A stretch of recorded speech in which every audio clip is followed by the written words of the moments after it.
வாழ்க சத்குரு, வாழ்க சத்குரு, வாழ்க சத்குரு. இங்கே ஒரு ஜாதகம் வந்தது.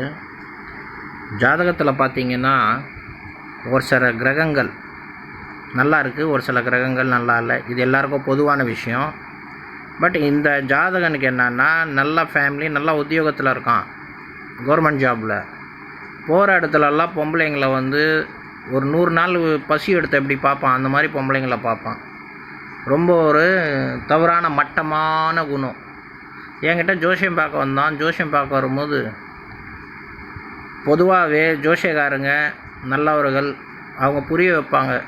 நல்ல ஜோசியக்காரங்களை சொல்கிறேன், புரிய வைப்பாங்க.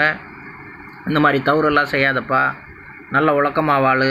ஏன்னா ஜோசியன்றதே ஒழுக்கத்தை வாழ வைக்கக்கூடிய ஒரு கலை தான், ஆன்மீக கலை தான், வேறு ஒன்றும் கிடையாதுங்க.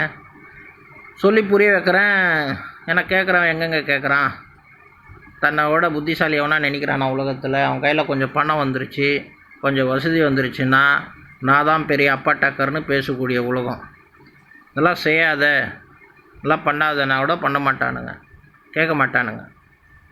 இப்போ என்ன நடந்தது ஃப்யூச்சரில் அவனுக்கு பார்த்தீங்கன்னா, சொல்லி நான் அவனை எவ்வளையோ கைட் பண்ணேன், கேட்குற மாதிரியே கிடையாது. என்கிட்ட வரும்போதெல்லாம் நான் சொல்லுவான், ஐயா நான் உங்கள் கூட எப்படி ஐயா நடந்துக்கிறேன், அதுதான் ஐயா நீங்கள் பார்க்கணும், என் வெளி வாழ்க்கையெல்லாம் பார்க்கக்கூடாது.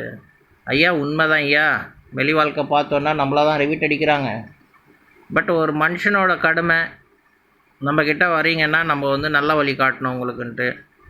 பட் கேட்குறது கேட்காதது உங்கள் விருப்பம். அது மாதிரி அதை சொல்கிற மாதிரி அவன் வாழ்க்கையில் அவன் என்ன தப்பு செய்கிறான் அது பார்க்காத, உனக்கு அவன் என்ன சொல்கிறான் அதை மட்டும் கேள்றான் அப்படின்னு சொன்னார் ஐயா.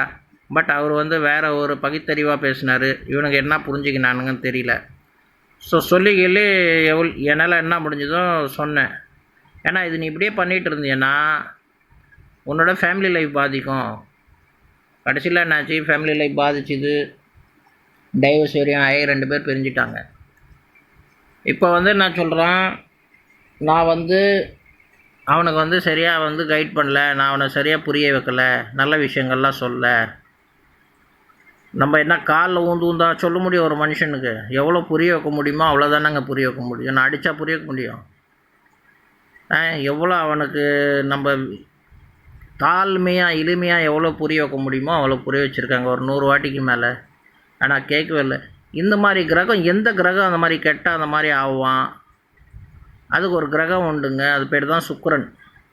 இந்த கிரகம் அந்த மாதிரி ஸ்பாயில் ஆகிடுச்சுன்னா இது மாதிரி சில நெகட்டிவிட்டியான, சில அமானுஷ்யம்னா ஒரு இது மிருக்கத்தனமாக ஒரு ஆளுக்கிட்ட ஹேபிட்ஸ் காணப்படும், தேவையில்லாததெல்லாம் செய்வான். ஒரு ரொம்ப பசியாக ஒரு ஆள் எப்படி இருப்பான், அந்த மாதிரி வந்து காமத்து குடிரத்துக்கு போகக்கூடிய ஆளுங்க இவங்க. ஸோ இந்த மாதிரி ஆளுங்களை நம்ம சொல்லி புரிய வைக்கணும். அவனுக்கு ஒரு சில ஜாதகத்தில் மதி கதி விதி நல்லா இருந்தால் சொல்கிறது கேட்பான், இல்லை புத்தி சம்மந்தப்பட்ட கிரகங்கள் நல்லா இருந்தால் கேட்பான், இல்லைன்னா கேட்க மாட்டாங்க. நம்மளே ப்ளேம் பண்ணிவிட்டு நம்மளே தொந்தரவு பண்ணிவிட்டு போயிடுவாங்க. ஸோ ஜாதகம் என்பது என்ன, நம்மளோட ஒரு கைட்லைனுங்க. நம்மளை எப்படி கைட் பண்ணுறான் குரு. ஜாதகம் பார்க்குறவன், நல்ல ஜாதகம் பார்க்குறவனும் நம்மளை கைட் பண்ணுறான், இப்படி இரு இப்படி இருன்னு. கேட்குறது கேட்காதது இவங்களோட தன் விருப்பம். சின்ன பசங்களாக இருந்தால் நம்ம அதட்டி சொல்லலாம். இந்த காலத்து சின்ன பசங்களை நம்ம வந்து மிரட்டி சொன்னோன்னா அவனுங்களே முறைக்கிறானுங்க. அந்த காலத்தில் நம்ம வந்து தெருவில் சிகரெட் குடித்தோன்னா அடிக்க வந்துடுவான் தெருவில் போகிறவன். இப்போ வந்து கண்டு கூட மாட்டான், அந்த மாதிரி காலம் ஓடுது. ஸோ சொல்ல வர்றது என்னென்னா, யாருன்னா உங்களுக்கு நல்ல அட்வைஸ் பண்ண தயவு செஞ்சு கேளுங்க. கேட்குறதுல ஒன்றும் தப்பு இல்லை, அதை சொல்கிற பிரகாரமும் நடந்துங்க. வாழ்க சத்குரு, வாழ்க சத்குரு.